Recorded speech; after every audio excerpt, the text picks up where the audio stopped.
Hello बच्चों, कैसे हो आप सब। हम तारीख पढ़ रहे थे और हमने पेज नंबर 19 तक कंप्लीट कर लिया था। ठीक है, आज हम पढ़ते हैं पेज नंबर 20। मतलब अब हम शुरू करते हैं, पेज नंबर 20 से शुरू करते हैं, देखते हैं कितना पढ़ पाते हैं। नाउ पेज नंबर 20 में सबसे पहले हम पढ़ते हैं, आज का जो हमारा पहला पॉइंट है वो है सिरो रोग से रिलेटेड। ठीक है, अब हम ENT पे थोड़ा आ गए हैं, तो अब पहला हमारा पॉइंट है सिरो रोग से रिलेटेड। तो इसके अंदर हम पढ़ते हैं कि अर्धाव वेदक से रिलेटेड अगर को पूछेगा क्या है, तो आचार्य चरक ने इसमें पर्टिकुलर इसमें हम दोष की डोमिनेंसी के बारे में पढ़ेंगे। जितना भी सिरो रोग है इसमें दोष का किस किस से कैसा संबंध है। तो पहली डिजीज हमने ले ली अर्धाव भेदक। ठीक है, अर्धाव भेदक आचार्य चरक ने बोला इसमें वातज होता है या फिर वात कपज होता है, वही आचार्य सुश्रुत मानते हैं त्रिदोषज। ठीक है, पहला कंप्लीट। पहला में क्या अर्धाव भेदक, इसमें दोष डोमिनेंसी क्या होगी, या तो वातज या वात कपज। आचार्य सुश्रुत ने माने हैं त्रिदोषज। नेक्स्ट इसके अंदर आता है सूर्यावर्त। क्या आता है, सूर्यावर्त। तो सूर्यावर्त में आचार्य चरक मानते हैं वात प्लस रक्त, वात रक्त होगा। आचार्य सुश्रुत त्रिदोषज मानते हैं वात पित्त कफ। और वहीं पर आचार्य काश्यप ये मानते हैं कि प्रतिस्याय से ही सूर्यावर्त की उत्पत्ति मानी, ऐसा मानते हैं। मेन कारण इसको प्रतिस्याय मानते हैं। नेक्स्ट डिजीज हम पढ़ते हैं संखक। क्या, संखक। तो संखक में आचार्य चरक ने दोष का डोमिनेंस माना है वात पित्त और रक्त, वहीं आचार्य सुश्रुत मानते हैं पित्त कफ और रक्त। ठीक है, नेक्स्ट डिजीज इसके अंदर मानते हैं अनंतवात। अनंतवात में आचार्य सुश्रुत ने माना है कि ये त्रिदोषज होता है, वहीं आचार्य चरक ने भी माना है त्रिदोषज होता है। तो ये पूरा का पूरा सिरो रोग से रिलेटेड था। तो हमने सबसे पहला पॉइंट पढ़ा सिरो रोग में दोष का संबंध। इसके अंदर बेसिकली हमने कितने डिजीज ली, 4 डिजीज ली। पहला अर्धावभेदक, ठीक है, दूसरा सूर्यवर्त, तीसरा संखक, चौथा अनंतवात। इसमें दोष की डोमिनेंसी में पहले सबसे पहला क्या था, अर्धावभेदक में आचार्य चरक ने माना है वात या फिर वात कफ, आचार्य सुश्रुत ने माना है त्रिदोषज। सूर्यावर्त में आचार्य चरक ने माना है वात रक्त, सुश्रुत ने माना है वात पित्त कफ और काश्यप ने प्रतिस्याय से इसकी उत्पत्ति मानी है। संखक में आचार्य चरक ने माना है वात पित्त रक्त, आचार्य सुश्रुत ने माना है पित्त कफ रक्त। ठीक है, वहीं चौथा हमने अनंतवात के बारे में पढ़ा। इसमें आचार्य चरक और आचार्य सुश्रुत तीनों ने ही त्रिदोषज माने हैं। पॉइंट नंबर 1 होता है हमारा कंप्लीट। अब पढ़ते हैं पॉइंट नंबर 2, वो है मूत्र भेद से रिलेटेड। तो मूत्र के कितने भेद होते हैं, मूत्र भेद आचार्य चरक ने माने हैं 8, आचार्य सुश्रुत मानते हैं 9। समझ में आया, कंप्लीट। थर्ड पॉइंट आता है मूत्रों के गुणधर्म, मतलब विभिन्न मूत्र, जो भी मूत्र के टाइप्स बताएं उनकी क्या क्या प्रॉपर्टीज है इसके बारे में। अकॉर्डिंग टू चरक पढ़ते हैं, देन अकॉर्डिंग टू सुश्रुत पढ़ेंगे। तो अकॉर्डिंग टू चरक माना गया है, सबसे पहले पढ़ते हैं आविमूत्र। आविमूत्र के फीचर्स में बताया गया है कि वो तिक्त होता है और पित्त आविरोधी चावे से। तो इसका पूरा लाइन है, मेन जो फीचर्स याद रखना है वो क्या है कि वो तिक्त होता है और आविरोधी होता है। ठीक है, वैसे इसका पूरा नाम है आविमूत्रम सातिक्तम स्यात् पित्त आविरोधी चा। तो आविमूत्र के कोई फीचर पूछे तो क्या होता है, तिक्त होता है और पित्त आविरोधी होता है। ठीक है, दूसरा होता है गौमूत्र। गौमूत्र के फीचर्स मेनली को पूछेंगे तो क्या होता है कि कृमि कुष्ठनुत होता है। क्या, कृमि कुष्ठनुत, कृमि और कुष्ठ में खत्म करने वाला होता है। वैसे प्रॉपर फीचर्स में इसका क्या होता है, मधुर होता है, कृमि कुष्ठनुत होता है और उदर रोग को नाश करने वाला होता है।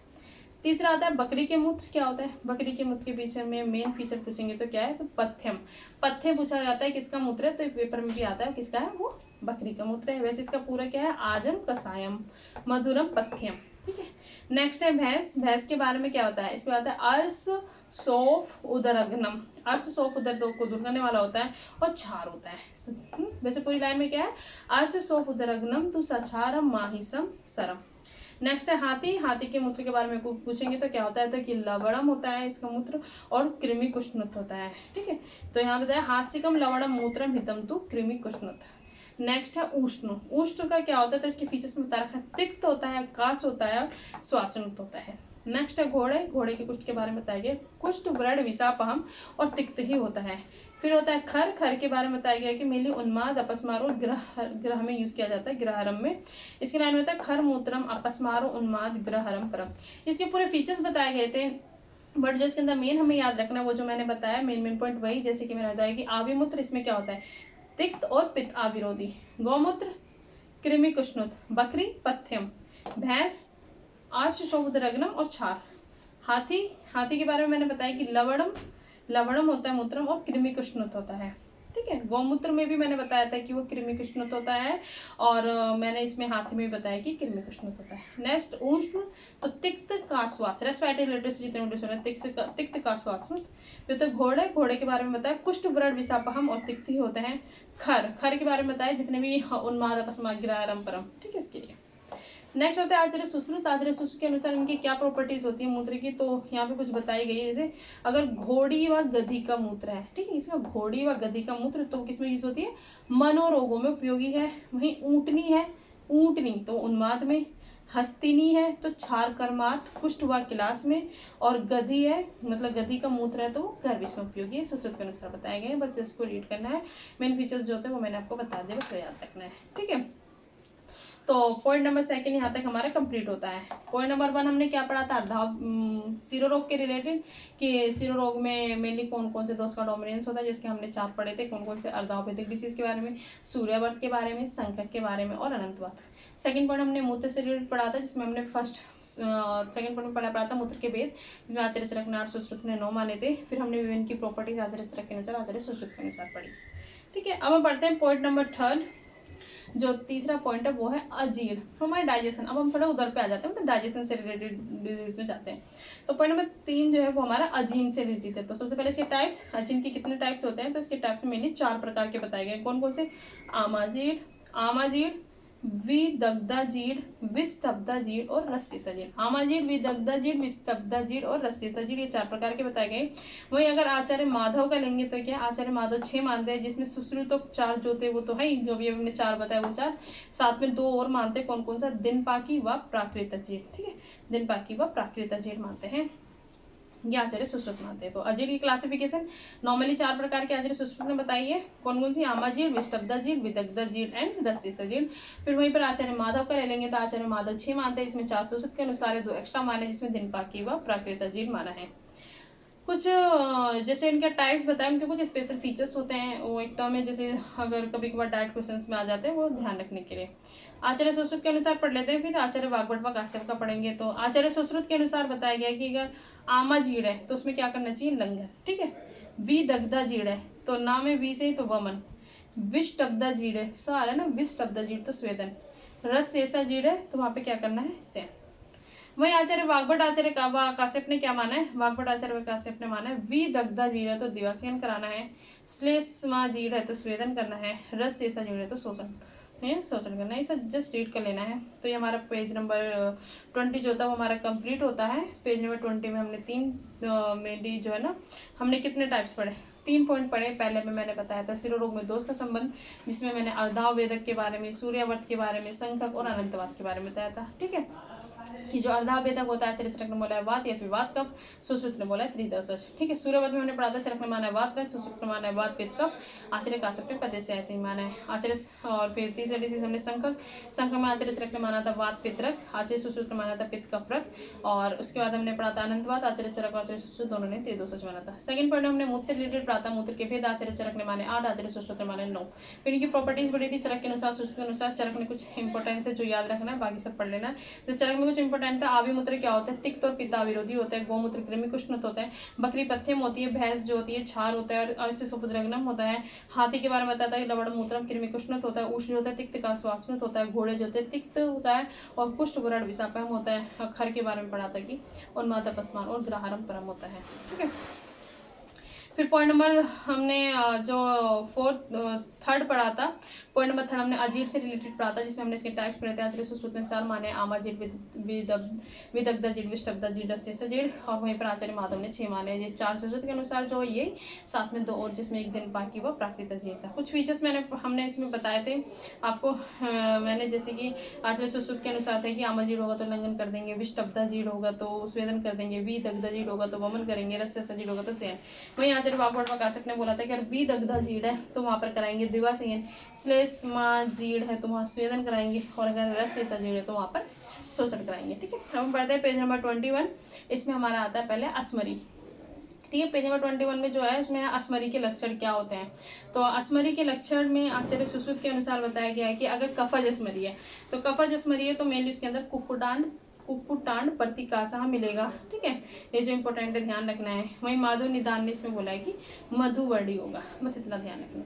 अगर पित्तज अस्मरी है तो भल्लातक अस्थि प्रतिमा होगा, ठीक है। पित्तज कहे तो भल्लातक अस्थि प्रतिमा, और मधुवर्णी होगा, माधव निदान में माना है भल्लातक अस्थि संस्थाना। अगर वातज अस्मरी है तो उसका फीचर्स क्या होगा, कदम पुष्पवत, फीचर्स याद रखना है, माधव निदान ने कंटकवत बोला है। तो इसके अंदर हमने पेज नंबर 21 पढ़े हैं। तो पेज नंबर 21 का जो हमारा फर्स्ट पॉइंट था वो होता है अस्मरी के लक्षण। अस्मरी के लक्षण क्या है? तो इसमें आचार्य सुश्रुत के अनुसार ही हमने पढ़ा कि अगर वाताजी मतलब वातस्मरी है, पित्तजस्मरी है, कफजस्मरी है। इसके फीचर्स हमने पढ़ा कि अगर कफज है तो कुकुटान प्रतिकासा होगा, पित्तज है तो भल्लातक अस्थि प्रतिमा, और वातज है तो कदम पुष्पवत कंटकचिता होगा। ठीक है, इसी का सेकंड पॉइंट जो है पेज नंबर 21 का हम सेकंड पॉइंट पढ़ते हैं। उसके अंदर हमारा आता है कि आर्तव काल में मैथुन का परिणाम क्या होता है। ठीक है, पॉइंट नंबर सेकंड में इसका हम पढ़ेंगे आर्तव काल में अगर मैथुन करते हैं उनमें मैथुन है तो उसका क्या परिणाम होगा। तो अलग अलग आचार्य को अनुसार अलग बताया गया। आचार्य सुश्रुत ने अलग बताया, आचार्य काश्यप ने अलग बताया। तो यहाँ पे बता रखा है पहले टेबल में मैं आचार्य सुश्रुत का बताऊंगी, सेकंड में आचार्य काश्यप को बताऊंगी। फर्स्ट ऑफ ऑल हम पढ़ते हैं प्रथम दिन मैथुन से। प्रथम दिन मैथुन करेंगे तो उससे क्या होगा? आचार्य सुश्रुत के अनुसार पुरुष का आयु से नाश हो जाता है। ठीक है, यह बालक जन्मते ही मृत्यु हो जाएगा।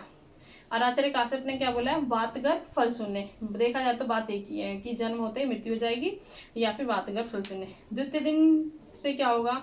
द्वितीय दिन से क्या होगा? बालक की प्रसूता गृह में ही मृत्यु हो जाएगी, और आचार्य काश्यप ने माना है गर्भपात होगा। ठीक है, तृतीय दिन क्या होगा? तृतीय दिन में बोला गया है कि बालक की प्रसूता गृह में ही मृत्यु, ये वाला बताया गया है। ठीक है, और आचार्य काश्यप ने बोला है सूतिका गृह में ही मृत्यु, बात वही है।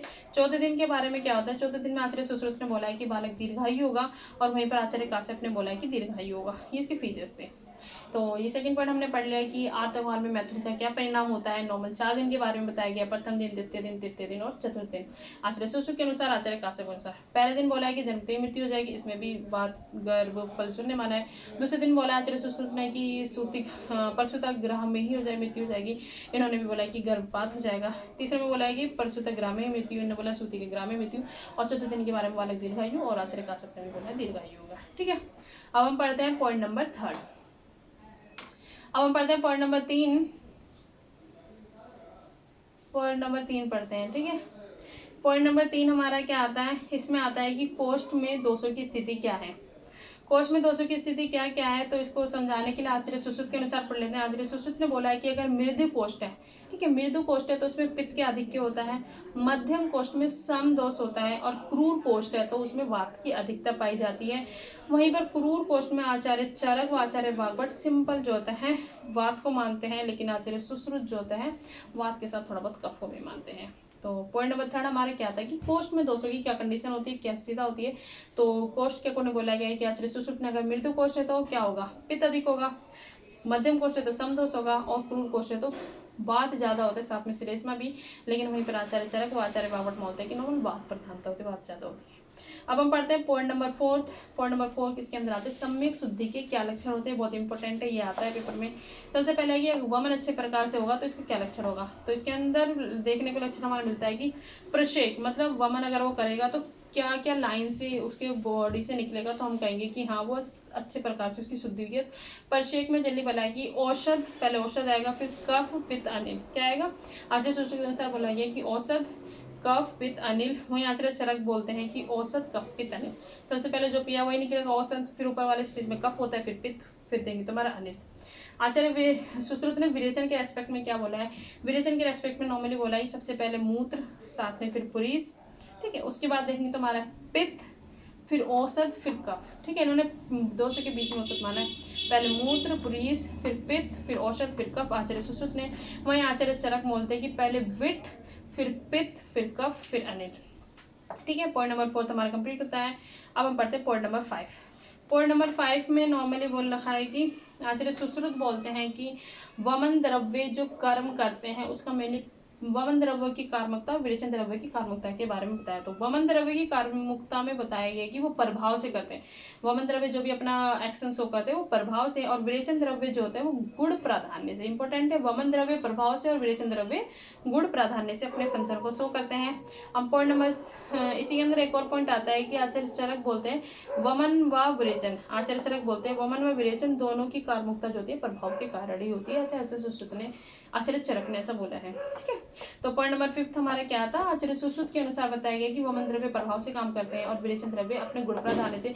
लेकिन वहीं आचार्य चरक बोलते हैं कि वमन व विरेचन दोनों द्रव्य की जो कार्मकता होती है वो प्रभाव से होती है। अब हम पढ़ते हैं पॉइंट नंबर 6। क्या? Point number 6। पॉइंट नंबर 6 में बोल रखा है कि पंचकर्म अगर मतलब हो जाता है तो उसके बाद परिहार काल कितना कितना होना चाहिए। पंचकर्म उपरांत परिहार काल क्या है, तो इसमें बोल रखा है कि आचार्य चरक ने नॉर्मली बोला है कि द्विगुण काल तक हमें परिहार काल करना चाहिए। वहीं आचार्य सुश्रुत बोलते हैं कि 1 मास या पुनः बलवान होने तक, या पुनः बलवान होने तक ऐसे माना गया है। अब आता है पॉइंट नंबर 7। पॉइंट नंबर 7 में हम पढ़ते हैं अलग विष में दोष कौन सा प्रधानता होती है। ठीक है, अलग विष में कौन सा दोष होता है, तो आचार्य चरक ने बोला है त्रिदोषज होते हैं, वही आचार्य सुश्रुत बोलते हैं वात कवच। ठीक है, पॉइंट नंबर 7 क्या है, पॉइंट नंबर 7 में हमने पढ़ा अलग विष में दोष क्या है, तो आचार्य चरक बोलते हैं त्रिदोषज और आचार्य सुश्रुत बोलते हैं वात कवच। ठीक है, आचार्य सुश्रुत बोलते हैं वात कवच। अब हम पढ़ते हैं next point number 8। Point number 8 है हमारा समसानुपातिक अतिसार में क्या चिकित्सा करनी चाहिए। ठीक है, पॉइंट नंबर 8 क्या है कि समसानुपातिक अतिसार है तो उसमें चिकित्सा किस तरीके से करनी है, किस क्रम से करनी है। आचार्य चरक के अनुसार प्रथमतः वात की चिकित्सा करनी है और आचार्य सुश्रुत के अनुसार पहले पित्त की चिकित्सा करनी है। ठीक है, समसानुपातिक अतिसार है तो उसमें ट्रीटमेंट का प्रोसीजर प्रोटोकॉल किस तरीके से करना है, तो आचार्य चरक के अनुसार पहले वात की और आचार्य सुश्रुत के अनुसार पहले देखिए तुम्हारे पित्त की चिकित्सा करनी है। अतिसार में चिकित्सा करनी है। उसके बाद यहाँ तक हमारा पेज नंबर 21 कंप्लीट हो गया। अब हम पढ़ते हैं पेज नंबर 22। ठीक है, इसी के साथ ही तो इसका जो हमारा पहला पॉइंट है वो आता है समसन्निपातक ज्वर की चिकित्सा कैसे करनी है। ठीक है, जैसे लास्ट पेज में हमने पढ़ा था समसन्निपातक अतिसार की चिकित्सा, तो इसमें आचार्य चरक ने बोला था पहले वात की और आचार्य सुश्रुत ने बोला था फिर पित्त की। अब इसके अंदर हमारा जो पेज नंबर 22 का जो हमारा फर्स्ट पॉइंट है वो है समसन्निपातक ज्वर। अगर समसन्निपातक ज्वर है तो उसके अंदर आचार्य चरक ने बोला है पहले कफ की चिकित्सा करनी है और आचार्य सुश्रुत ने बोला है पहले पित्त की चिकित्सा करनी है। ठीक है, इसी के अंदर एक पॉइंट आता है हमारा पॉइंट नंबर 2 जो इस पेज का वो है त्रिदोषज अगर मूत्रकृच है। क्या है, त्रिदोषज मूत्रकृच है तो कौन सी चिकित्सा करनी है। आचार्य चरक बोलते हैं वयो स्थान अनुपूर्वी चिकित्सा। ठीक है, त्रिदोषज मूत्रकृच है तो वयो स्थान अनुपूर्वी चिकित्सा करनी है आचार्य चरक के अनुसार। और इसमें एक पॉइंट नंबर 3 में हमारा बोला अगर मदात्य है तो आचार्य चरक बोलते हैं प्रथमतः कफ की चिकित्सा करनी है। यहाँ तक ठीक है, समझ में आई है। अब हम पढ़ते हैं पॉइंट नंबर 4। पॉइंट नंबर 4 हमारा आता है पांडु से रिलेटेड है अनीमिया की। पांडु में दूसरे कौन है, पांडु में दूसरे कौन है, तो आचार्य चरक बोलते हैं रस, आचार्य सुश्रुत बोलते हैं रक्त। समझ में आया। पॉइंट नंबर 4 हमारा है कि पांडु में दूसरे कौन है, आचार्य चरक के अनुसार रस, आचार्य चरक के अनुसार रस है और आचार्य सुश्रुत के अनुसार रक्त है। नेक्स्ट है पॉइंट नंबर 5। पॉइंट नंबर 5 में बोल रखा है मध्य की अवस्थाएं कितनी कितनी होती हैं। ठीक है, पॉइंट नंबर 5 में आता है मध्य की अवस्थाएं कितनी कितनी होती है, तो आचार्य चरक व आचार्य सुश्रुत मानते 3, वहीं पर आचार्य माधव मानते हैं 4। ठीक है, तो ये पेज नंबर 22 के हमने कितने पॉइंट, 5 पॉइंट पढ़ लिए ना। पहला पॉइंट हमारा था समसन्निपातिक ज्वर में कैसे चिकित्सा करनी है, तो इसमें आचार्य चरक ने बोला था पहले कफ की, आचार्य सुश्रुत ने पहले पित्त की। त्रिदोषज मूत्रकृच में चरक ने बोला वह स्थान अनुपूर्वी चिकित्सा करनी है, जो सेकंड पॉइंट था। थर्ड पॉइंट में मदाते पढ़ा था, इसमें आचार्य चरक ने बोला था पहले कफ की चिकित्सा करनी है। पॉइंट नंबर 4 में हमने पांडु के दूसरे पढ़ा था, जिसमें चरक ने रस माना है, सुश्रुत ने रक्त माना है। ठीक है, पॉइंट नंबर 5 में मध्य की अवस्थाएं कितनी कितनी होती है, तो आचार्य चरक व सुश्रुत ने 3 मानी है, साथ ही आचार्य माधव ने 4 माना है। यहाँ तक पॉइंट नंबर 5 हो गया। अब हम पढ़ते हैं पॉइंट नंबर 6। क्या पढ़ते हैं, पॉइंट नंबर 6। पॉइंट नंबर 6 जो होता है हमारे हिक्का से रिलेटेड है।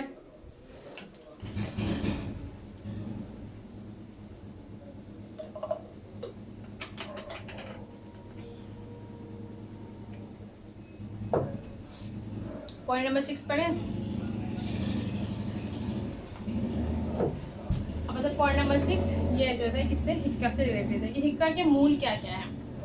हिक्का के मूल क्या है, इसके लिए आचार्य चरक ने और आचार्य सुश्रुत ने अलग अलग माना है। तो पहले वाली लाइन में जो मैं बताऊंगी वो आचार्य चरक का बताऊंगी, सेकंड लाइन में जो आचार्य सुश्रुत का बताऊंगी। हिक्का के मूल, हिक्का के मूल के बारे में पता करने के लिए पहले हिक्का के टाइप्स पता होने चाहिए ना, उसके टाइप्स के क्या क्या मूल है ये पता होगा। तो हिक्का के टाइप्स में जैसे कि हमने पहले पे मान लिया अन्नजा, दूसरे पे यमला, तीसरे पे व्यपेता, क्षुद्रा, गंभीरा, महती। लाइन्स है क्या है, अन्नजा, यमला, व्यपेता, क्षुद्रा, गंभीरा, महती। इसके लाइन्स हो गए। इसके मूल क्या है, तो सबसे पहले पढ़ते हैं अन्नजा हिक्का। अन्नजा हिक्का के मूल आचार्य चरक और आचार्य सुश्रुत दोनों ने ही नहीं बताए हैं। फिर होता है यमला। यमला हिक्का का मूल आचार्य चरक ने नहीं माना है, आचार्य सुश्रुत शिरोग्रीवा मानते हैं। ठीक है, नेक्स्ट है व्यपेता। व्यपेता का मूल क्या है, आचार्य चरक ने माना है जत्रु मूल और आचार्य सुश्रुत ने नहीं माना है। ये क्वेश्चन आता है कि यमला का आचार्य चरक के अनुसार क्या है मूल, तो आचार्य चरक ने नहीं माना है। इसी तरह से व्याप्यता का आचार्य सुश्रुत के अनुसार क्या है मूल, तो आचार्य सुश्रुत ने नहीं माना है, ध्यान रखना है। फिर क्षुद्राहिका, क्षुद्राहिका के क्या मूल है, आचार्य चरक के अनुसार कंठ, आचार्य सुश्रुत के अनुसार जत्रमूल। नेक्स्ट है गंभीराहिका, इसके मूल आचार्य चरक ने माने नाभि एंड पक्वासे और आचार्य सुश्रुत मानते हैं नाभि, क्या मानते हैं, नाभि। नेक्स्ट है महति, महति हिक्का के मूल आचार्य चरक ने माना है मर्म, आचार्य सुश्रुत भी मानते हैं मर्म। ये कुछ मूल से पढ़ लेना, ध्यान रखना है, ठीक है। नेक्स्ट पॉइंट नंबर हमारा आता है पॉइंट नंबर 7। पॉइंट नंबर 7 में हम पढ़ते हैं कि पुरुष की उत्पत्ति में कारण क्या कितने हैं, ठीक है। पॉइंट नंबर 7 में आता है पुरुष की उत्पत्ति में कारण, ठीक है। पुरुष की उत्पत्ति में कारण आचार्य चरक ने माने हैं 5, आचार्य सुश्रुत मानते हैं 6। नेक्स्ट पॉइंट आता है पॉइंट नंबर 8 की नाड़ी स्वेदन, नाड़ी स्वेदन कहते हैं नाड़ी स्वेदनार्थ नाड़ी की लंबाई कितनी होनी चाहिए, आचार्य चरक बोलते हैं 1 व्यास, आचार्य सुश्रुत बोलते हैं अर्ध व्याम, ठीक है। आचार्य चरक व्यास नहीं व्याम बताते हैं, आचार्य चरक बोलते हैं 1 व्याम और आचार्य सुश्रुत बोलते हैं अर्ध व्याम। ये नाड़ी स्वेदनार्थ नाड़ी की लंबाई है जो आचार्य चरक ने मानी है 1 व्याम, आचार्य सुश्रुत ने मानी है अर्ध व्याम। नेक्स्ट हम पढ़ते हैं पॉइंट नंबर 9, क्या पॉइंट नंबर 9। पॉइंट नंबर 9 में हम परमेय पीड़िका के बारे में पढ़ते हैं। परमेय पीड़िका के बारे में सबसे पहले आचार्य चरक के अनुसार पढ़ते हैं क्या क्या, फिर पढ़ेंगे आचार्य सुश्रुत के अनुसार, ठीक है। परमेय पीड़िका में हम पढ़ते हैं आचार्य चरक के अनुसार, आचार्य चरक ने जो है नॉर्मल 7 माना है। पहले उन्होंने बोला है कि जो सुदुर्साह होती है, सुदुर्साह जो होती है वो कफ की डोमिनेंट वाला होती है, और ये 3 प्रकार की होती है, कौन कौन सी, श्राविका, कच्छपिका व जालिनी। जस्ट रीड आउट करना है इसको, ठीक है। नेक्स्ट इन्होंने मानी कि सादे जो होंगी, आचार्य चरक के अनुसार चल रहा है कि सादे परमेय पीड़िका होगी वो पित्तौलबड़ होती है, 4 प्रकार की इसमें मानी है, सरसपी, अलजी, विंता व विदृधि, ठीक है। नेक्स्ट इन्होंने बोला है कि जो श्राविका होती है वो श्राव सदृश होती है, जो कच्छपिका होगी वो अवगाढ़ अर्थी व बड़े परिग्रह वाला होती है, ठीक है, महावस्तु परिग्रह बोला गया है। जालिनी के बारे में बताया गया है कि सिरा जाल, रुजन स्तोत बहुला, अनेक छोटे छोटे छिद्रों से युक्त होती है, ठीक है। नेक्स्ट बताया सरसपी क्या होती है, सरसपी के बारे में बताया कि शीघ्र पाकी होती है, एक बड़ी पिड़का होती है जिसके चारों तरफ अनेकों छोटी छोटी पिड़काएं होती हैं। अलजी के बारे में बताया गया है कि दाह, मोह व जवरदायक, अग्नि दग्धवत पीड़ादायक होती है। नेक्स्ट होती है विंता, पेपर में बहुत आता है कि पीठ व उदर पर जो उत्पन्न होने वाली होती है नीलवर्ण की जो पिड़का, तो वो होती है विंता। फिर होता है विदृधि, मेनली 2 प्रकार की होती है, बाह्य व अभ्यंतर। जैसे इसको रीड आउट करना है, इसमें से विंता इंपॉर्टेंट है, वो देख लेना है कि पीठ व उदर पर जो नीलवर्ण की पिड़का होती है उसको विंता बोलते हैं, ठीक है। ये आचार्य चरक के अनुसार परमेय पीड़िका है। नेक्स्ट है आचार्य सुश्रुत के अनुसार परमेय पीड़िका, ये बताई गई है 10। आचार्य चरक ने कितनी मानी है, 7 मानी है ना। परमेय पीड़िका चरक के अनुसार 7 मानी गई है, सबके फीचर्स भी अलग अलग थे, जिसमें से विंता इंपोर्टेंट था, बाकी कुछ सुदुर्साह बताई थी और साधे बताई थी, ठीक है। सुदुर्साह में 3 थी, साधे में 4 है।